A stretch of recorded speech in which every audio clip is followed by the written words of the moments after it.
Olá, tudo bem? Paz, tenho uma palavra de Deus para compartilhar com você. A reflexão de 29 de maio, cuja leitura em 1 Timóteo, capítulos 5 e 6, e também primeiro livro de Samuel, capítulo 25. Nos diz assim a santa e poderosa palavra de Deus em 1 Samuel 25, 32 a 35.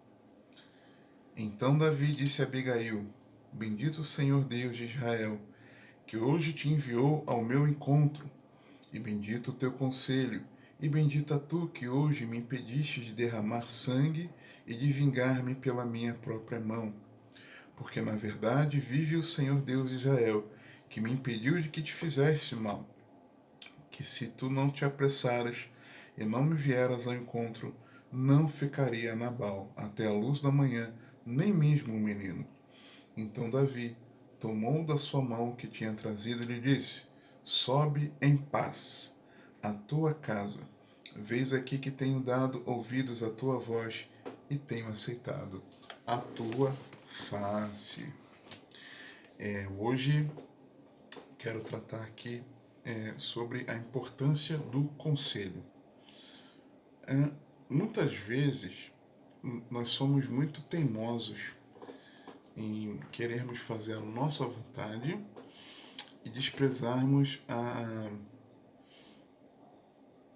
as boas orientações que outras pessoas podem nos oferecer, nos dar. E geralmente, quando alguém é muito teimoso, não dá ouvidos aos conselhos, não quer ouvir a opinião a respeito de determinada situação da vida. E é claro que tem parâmetros para isso, tá? Muitas vezes a pessoa se dá mal. E olhando para o nosso contexto aqui, o início do capítulo fala da morte de Samuel.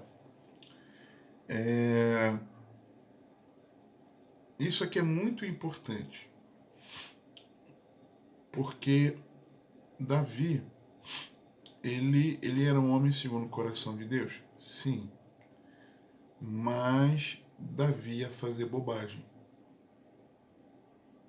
Davi ia fazer bobagem. Nesse versículo 1 diz assim: E faleceu Samuel, e todo Israel se ajuntou, e o prantearam, e o sepultaram na sua casa, em Ramá.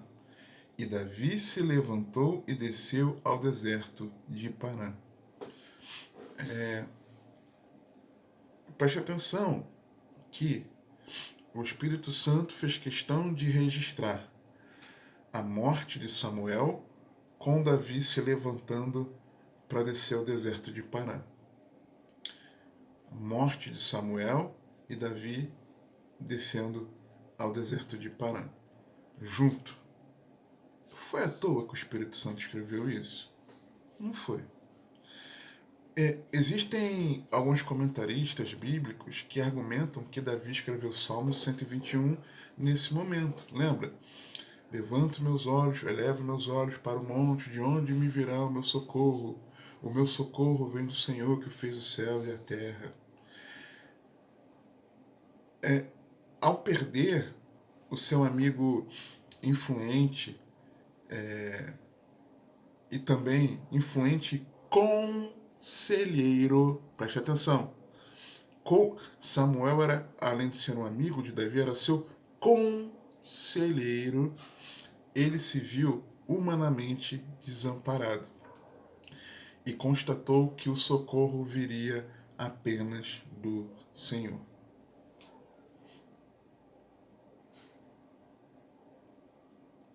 Talvez você esteja enfrentando uma perda muito grande na tua vida. E você está querendo fazer bobagem.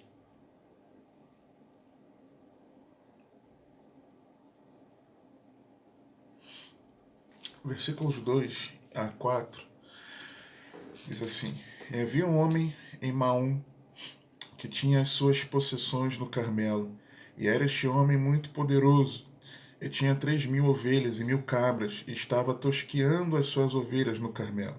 E era o nome deste homem Nabal, e o nome de sua mulher Abigail, e era mulher de bom entendimento e formosa. Porém o homem era duro e maligno nas obras, e era da casa de Caleb.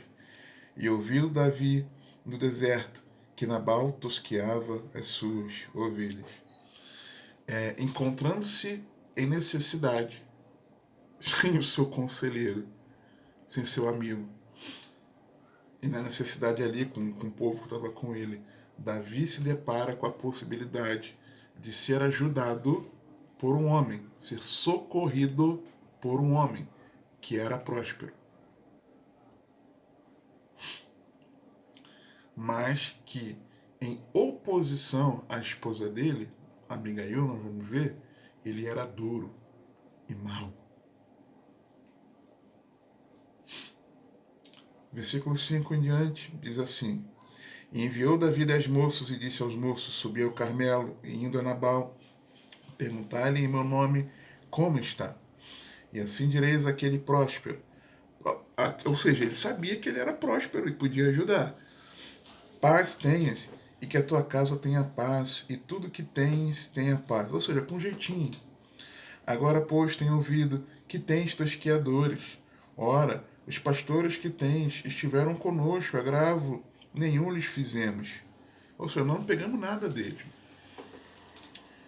Nem coisa alguma lhes faltou todos os dias que estiveram no Carmelo. Pergunta aos teus moços, e eles te dirão: Estes moços, pois, achem graça em teus olhos, porque viemos em boa ocasião. Dá, pois, a teus servos e a Davi, teu filho, o que achares à mão. Chegando, pois, os moços de Davi, e falando a Nabal todas aquelas palavras em nome de Davi, se calaram. E Nabal respondeu aos criados de Davi e disse: Quem é Davi? E quem é o filho de Jessé? Muitos servos há hoje que fogem ao seu senhor.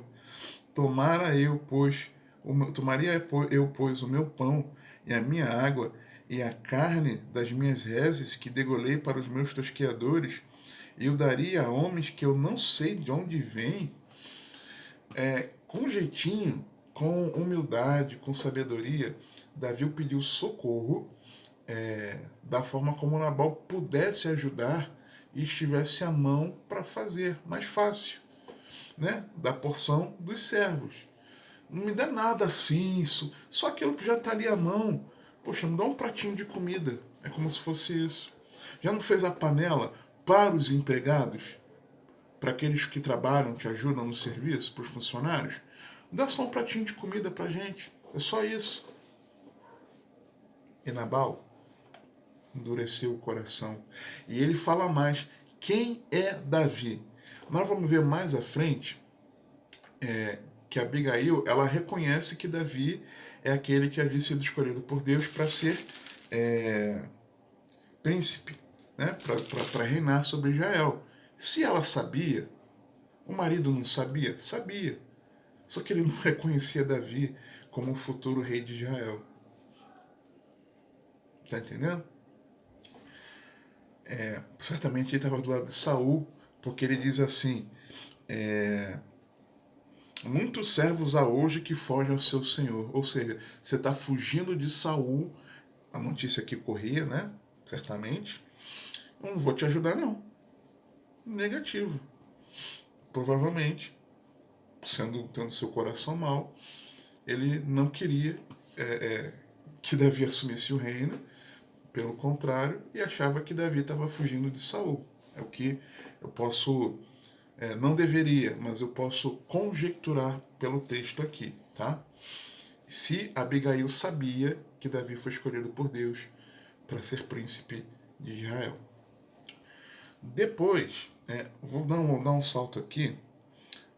Não salto não, né? Versículo 12. Então os moços de Davi puseram-se a caminho e voltaram, e chegando-lhe anunciaram tudo conforme a todas estas palavras. Por isso disse Davi aos seus homens: cada um cinja a sua espada E cada um cingiu a sua espada, e cingiu também Davi a sua. E subiram após Davi uns 400 homens, e 200 ficaram com a bagagem. Porém, um dentre os moços anunciou a Abigail, mulher de Nabal, dizendo: Eis que Davi enviou mensageiros desde o deserto a saudar o nosso amo, porém ele os distratou. Todavia, aqueles homens têm sido muito bons, e nunca fomos agravados por eles. E nada nos faltou em todos os dias que convivemos com eles, quando estavam no campo. De um muro em redor nos serviram, assim de dia como de noite, todos os dias que andamos com eles, apacentando as ovelhas. Considera, pois, e vê o que hás de fazer, porque o mal já está de todo determinado contra o nosso amo e contra toda a sua casa. Ele é um homem vil, que não há quem lhe possa falar.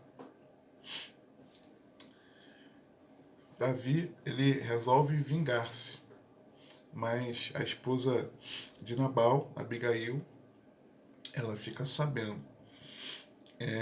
E é importante ressaltar isso que Davi tinha falado, o amo falou, e depois Davi lembra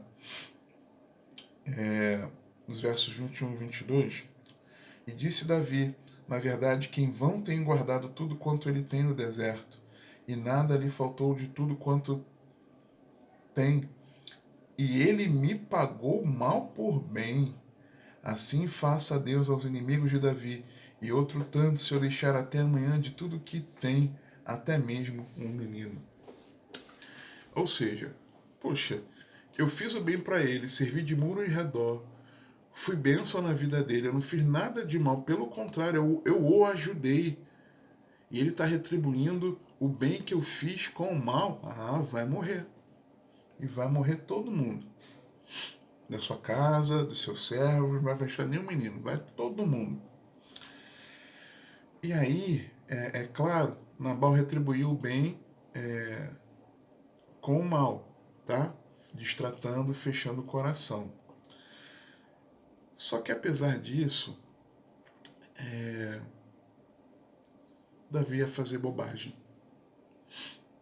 Na ótica humana, ele fez isso comigo, ela falou mal de mim, me distratou a minha família, me ofendeu, me humilhou. Ah, Senhor, eu vou me vingar dos meus inimigos. O mantra gospel pentecostal, neopentecostal, vive nas canções, tá? Não estou falando mal, estou constatando uma realidade. Vide nas canções, Sabor de Mel, né? E por aí vai.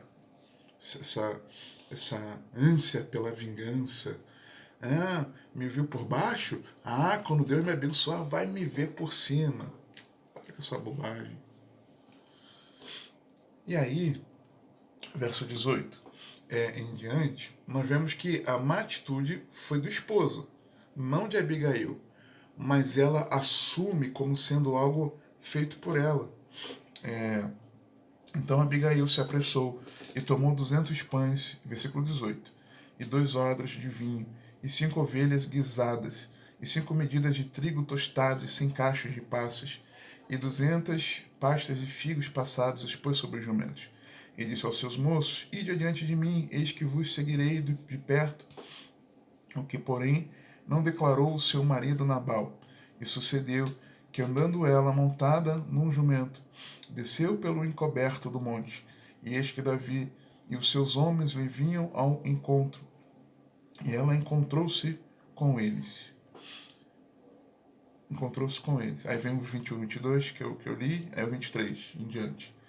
Vendo, pois, Abigail a Davi, apressou-se e desceu do jumento, e prostrou-se sobre o seu rosto diante de Davi, e se inclinou à terra. E lançou-se a seus pés, e disse: Senhor meu, minha seja a transgressão. Deixa, pois, falar a tua serva aos teus ouvidos, e ouve as palavras da tua serva. Meu senhor, agora não faça este homem vil, a saber, Nabal, impressão no seu coração, porque tal é ele qual é o seu nome. Nabal é o seu nome, e a loucura está com ele, o significado do nome dele. E eu, tua serva, não vi os moços de meu senhor que enviaste. Uma pausa aqui. Eu, lamentavelmente, me lembrei, eu já ouvi um chamado servo de Deus, referir-se a outro servo de Deus, a um irmão, porque um irmão havia saído do ministério onde congregava e entendeu que foi na direção de Deus. Aí a pessoa que era então amiga dela e que veio para cobrir a sua ausência, né, no cuidado ali de irmãos, estou falando de dois pastores, aí um dos pastores falou assim, esse aí, se referindo ao que era até então seu amigo, esse aí tá com o espírito de Nabal, em referência a isso aqui. Ele tá louco, ele tá com espírito de loucura, é por isso que ele está deixando o ministério. Lamentavelmente eu já ouvi isso, muito triste essa situação, coisa de uns 15 anos atrás quase. Mas vamos lá, versículo 26. Agora, pois, meu Senhor, vive o Senhor e vive a tua alma, que o Senhor te impediu de vires com sangue, e de que a tua mão te salvasse. E agora tais quais Nabal sejam os teus inimigos, e os que procuram mal contra o meu Senhor. E agora este é o presente que trouxe a tua serva a meu Senhor. Seja dado aos moços que seguem ao meu Senhor. Perdoa, pois, a tua serva esta transgressão, porque certamente fará o Senhor casa firme a meu Senhor, porque meu Senhor guerreia as guerras do Senhor, e não se tem achado mal em ti por todos os teus dias.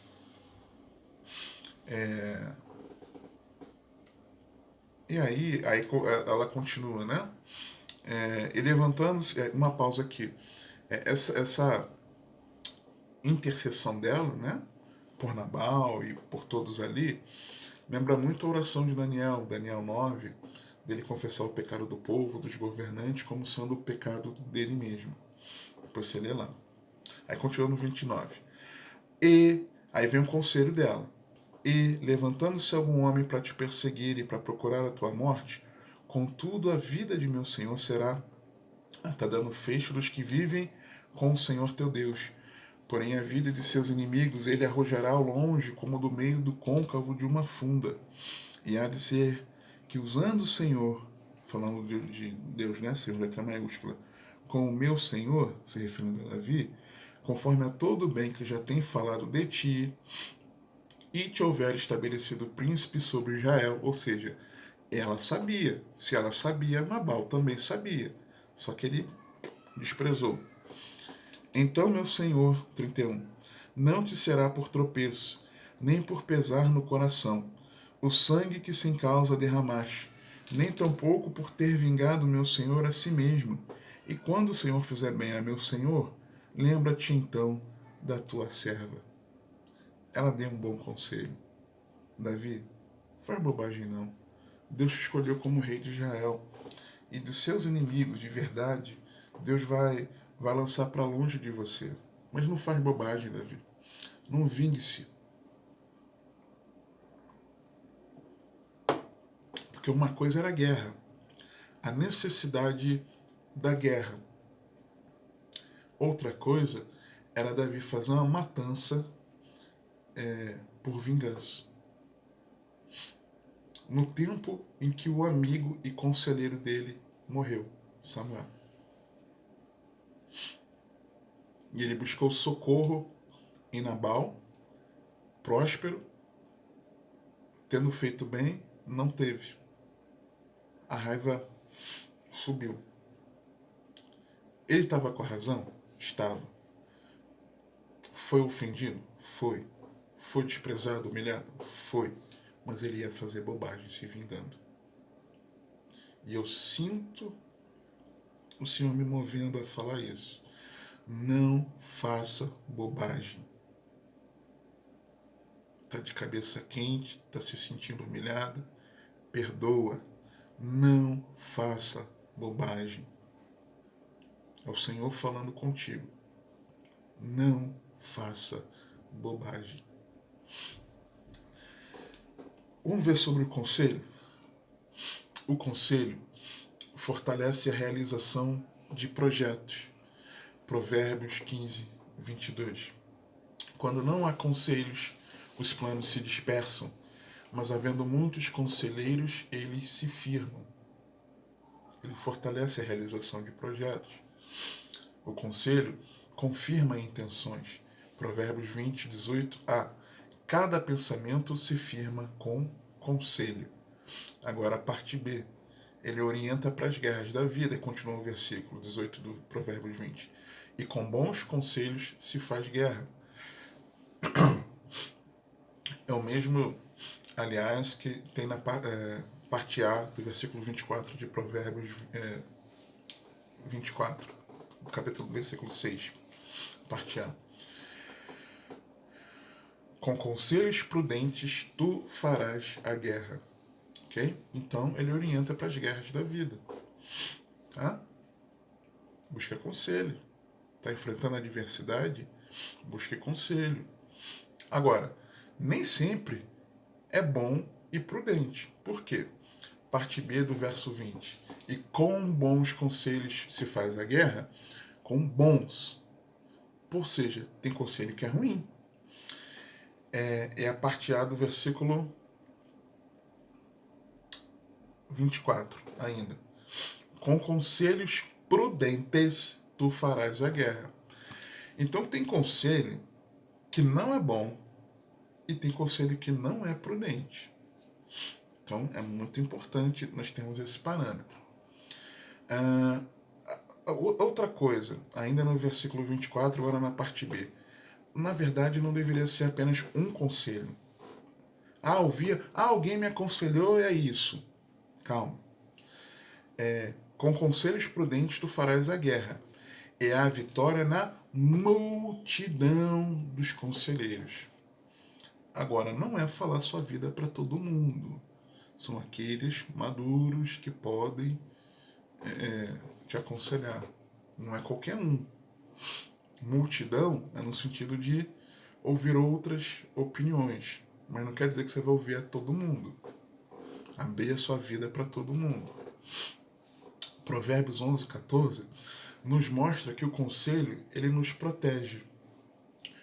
Não havendo sábios conselhos, o povo cai.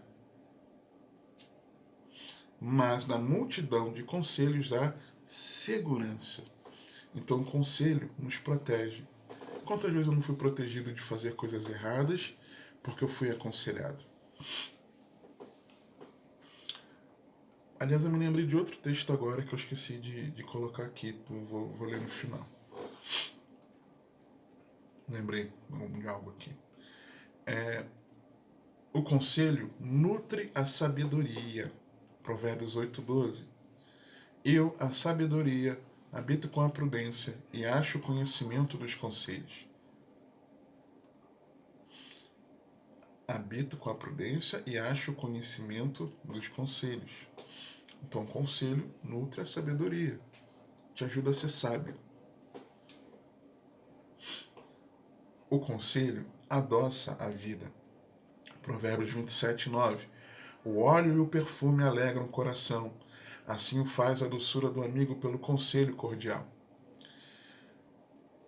Doçura do amigo pelo conselho. O bom conselho, conselho do amigo, traz doçura. O conselho mantém na rota, na linha, no prumo. Provérbios 12:15. O caminho do insensato é reto aos seus próprios olhos, mas o que dá ouvidos ao conselho é sábio. Então, o insensato pensa que o seu caminho é reto, mas na verdade não é um caminho reto. Mas quem dá ouvido aos conselhos, ele se mantém num caminho reto, na rota. Tá? O conselho corrige a rota, porque se você está num caminho tortuoso, Provérbio 19:20, ouve o conselho e recebe a correção, para que no fim sejas sábio. Por quê? Nós não estamos sempre certos. Se você perceber algo em mim, alguma atitude, alguma postura, me corrija. Só te peço que você faça em amor, biblicamente falando, mas me corrija. Se eu estiver ensinando bobagem, me corrija. Eu preciso ter a minha rota corrigida. Como amigos me aconselham, me corrija, tá? Só que aí é muita atenção, porque precisamos tomar cuidado com a opinião dos outros a respeito da nossa vida. É perigoso receber conselhos de pessoas erradas. Isso é muito perigoso. Nem todo conselho deve ser ouvido, ok? Provérbios 12:5. Os pensamentos dos justos são retos, mas os conselhos dos ímpios enganam. Isso aqui é diferente daquilo que eu falei dos bons e prudentes conselhos. Por quê? Tem pessoas que não são ímpias, são servos de Deus, são justos, justificados no Senhor,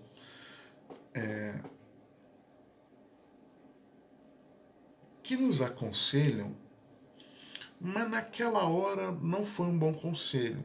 Isso já aconteceu comigo, tá? Por exemplo, no tempo que eu estava próximo ao meu casamento, meses antes, eu estava fazendo bobagem e, arrependido dessa bobagem, eu fui conversar com um conselheiro e alguém experiente, maduro na fé, e era uma bobagem contra a minha noiva, que hoje é minha esposa, para a glória de Deus. E o conselho que eu recebi foi: não conte para ela, porque se você contar para ela nesse momento difícil, e era recente que o pai dela havia falecido, meu sogro, meu primeiro discipulador, homem de Deus, e vai ser muito difícil para ela. Aí eu olhei para ele, aí eu pensei, coloquei em oração, eu falei: não, eu preciso contar para ela. E contei, e para a glória de Deus ela me perdoou, e nos casamos meses depois, e estamos casados há quase 15 anos, né? Faremos 15 anos de casados daqui a um mês.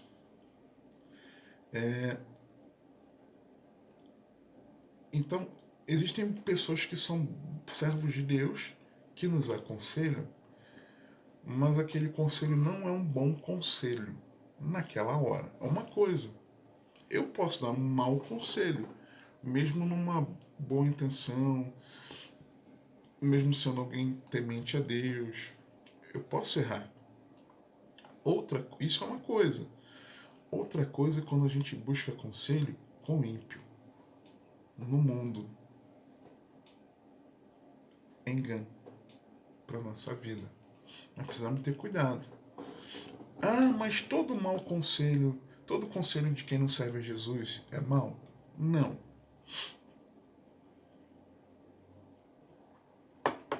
Há conselhos médicos, por exemplo, que são bons. De médicos que não sejam servos de Deus, mas porque estudaram a medicina, sabem aquilo, têm a instrução correta. E isso em qualquer área. Né? Um mecânico, para orientar sobre a manutenção do carro, um pintor, um pedreiro, e por aí vai. Um açougueiro, o feirante, o verdureiro, vão aconselhar naquele conhecimento dele. O colega de trabalho vai ter um bom conselho ali para o trabalho. Às vezes sim, por que não? Tá? Mas para as decisões da nossa vida, geralmente não sendo dessas coisas triviais, o conselho do ímpio muitas vezes não é o adequado. Por quê? Porque o padrão dele não é a palavra de Deus. Então, como receber conselhos? Versículo 32 de 1 Samuel 25. Então Davi disse a Abigail, que o estava aconselhando: Bendito o Senhor Deus de Israel, que hoje te enviou ao meu encontro. Ou seja, ele avaliou que aquele conselho veio de Deus. Então, nós precisamos avaliar os conselhos pela palavra de Deus. O conselho de Deus é o nosso prazer em todo o tempo. Salmo 1. Bem-aventurado o homem que não anda segundo o conselho dos ímpios, nem se detém no caminho dos pecadores, nem se assenta na roda dos escarnecedores. Antes tem o seu prazer na lei do Senhor, e na sua lei medita de dia e de noite. Pois será como árvore plantada junto a ribeiros de águas, a qual dá o seu fruto no seu tempo. As suas folhas não cairão, e tudo quanto fizer prosperará. Não são assim os ímpios, mas são como a moinha que o vento espalha.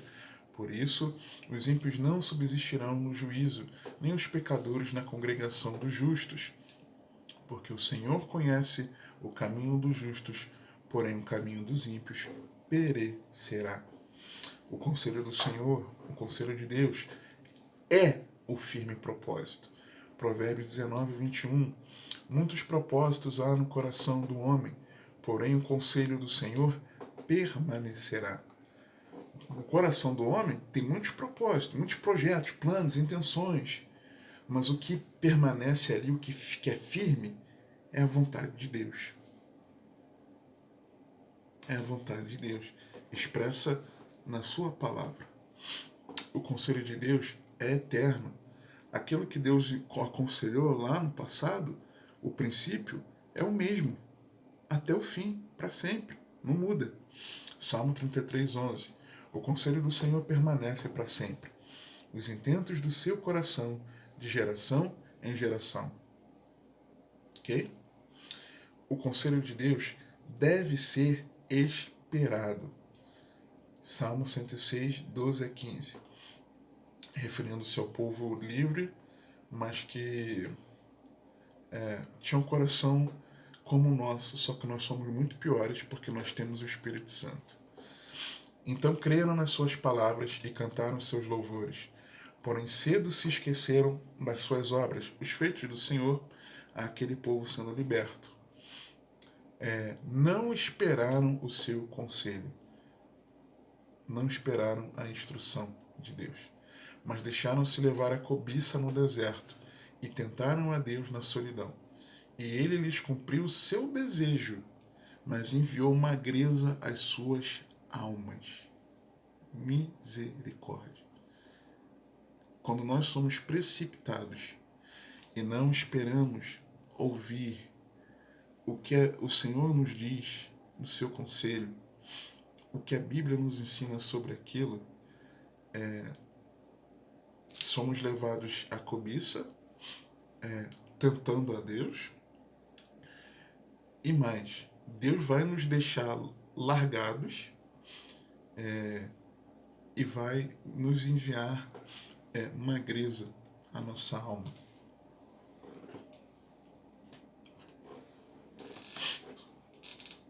Misericórdia.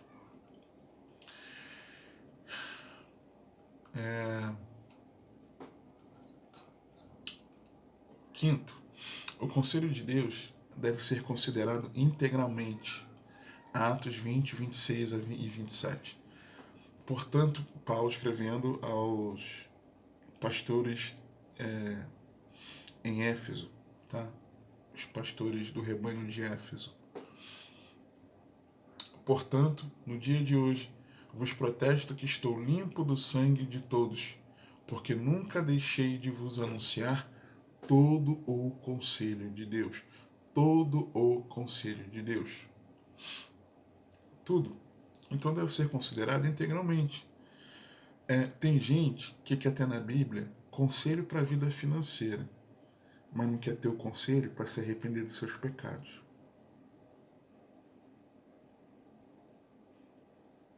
Quer conselho na Bíblia para como cuidar bem da família, mas não quer ser confrontado com o conselho de Deus para dar bom testemunho, onde quer que ande.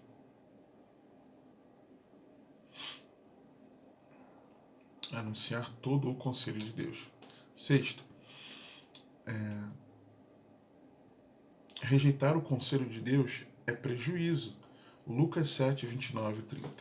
E todo o povo que o ouviu, e os publicanos, tendo sido batizados com o batismo de João, justificaram a Deus. Mas os fariseus e os doutores da lei rejeitaram o conselho de Deus contra si mesmos, não tendo sido batizados por ele, porque não se arrependiam dos seus pecados. O Espírito Santo te chama ao arrependimento. Te convence do pecado, da justiça e do juízo. E você diz, não, eu não quero me arrepender dos meus pecados. Você está fazendo isso contra você mesmo. Quando você lê no conselho de Deus aqui, e a instrução da palavra te confronta, e você rejeita esse conselho, você está rejeitando contra você mesmo. Não se arrependendo. É prejuízo para você. O conselho de Deus é a primeira e a última instância. Por que eu digo isso? Salmo 107, versos 11 a 15. Porquanto se rebelaram contra as palavras de Deus e desprezaram o conselho do Altíssimo. Portanto, lhes abateu o coração com trabalho, tropeçaram e não houve quem os ajudasse. O conselho é para ajudar. Rejeita o conselho de Deus, que deve ser a primeira instância. Tu quer viver a sua vida? Vai viver. Você não vai ter quem vai te ajudar nessa situação. Aí, da forma correta. Então, clamaram ao Senhor na sua angústia, se arrependeram, e os livrou das suas dificuldades. Tirou-os das trevas e sombra da morte, e quebrou as suas prisões. Louvem ao Senhor pela sua bondade e pelas suas maravilhas para com os filhos dos homens. Oitavo e último lugar, o conselho de Deus é que nos conduz para a eternidade. Salmo 73, versos 24 e 25. Guiar-me-ás com teu conselho, e depois me receberás na glória. Que tenho eu no céu, senão a ti, e na terra não há quem eu deseje além de ti. Então, quando Davi ele disse aqui a Abigail, então Davi disse a Abigail, bendito o Senhor Deus de Israel, que hoje te enviou ao meu encontro, e bendito o teu conselho. E bendita tu, que hoje me impediste de derramar sangue e de vingar-me pela minha própria mão. Os conselhos são importantes. Devemos buscá-los. Existem os bons, existem os maus, mas não nos firmar nos conselhos dos ímpios, mas, na verdade, passar todo o conselho pelo crivo da palavra de Deus. Que esse, na verdade, é o melhor conselho para a nossa vida. Um conselho que é o nosso prazer em todo o tempo, que é o firme propósito em meio a tantas intenções do nosso coração, a vontade de Deus é que prevalece.